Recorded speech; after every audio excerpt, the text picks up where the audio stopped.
Ngayong August nga po magsisimula na ang World Cup.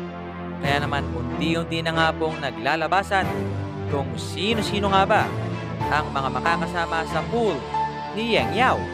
Kung saan hindi na nga raw po muna isasama ni Coach Cheng ang bagito na si Kai Sotto. Kung kaya't may mga nagtatanong nga kung kailangan pa ba talaga siya ni Yang Yao.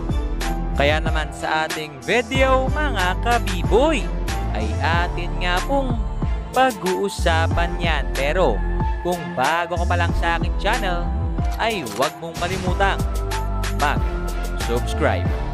In the past few days nga po atin ang nabalitaan na nasa Amerika na nga itong si Kai Sotto para nga mas magpalakas dahil nais niya nga raw po na makapasok ng NBA.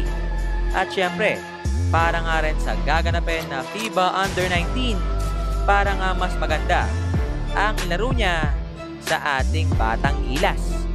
Kung saan sa mga nakaraang pool nga po ni Yang Yao, atin nga pong nasilayan dyan itong si Kai Sotto. Pero ngayong darating nga po na World Cup, kinumpirma na ni Coach Cheng na hindi nga po muna isasama sa pool itong si Kai Sotto. Kaya naman ang tanong bakit nga ba hindi siya sinama ni Yang Yao sa ating pool? At kailangan pa ba talaga siya ni Coach Cheng para sa World Cup? Well, ang sagot nga po nais lamang ni Coach Cheng na mas makapag-focus ang bata sa darating na FIBA Under-19 at sa pagtitraining nito sa ibang bansa.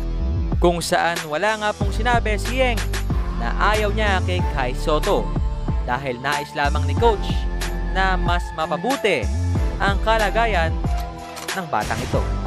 Kaya naman yon, hanggang dito na lang at Chef.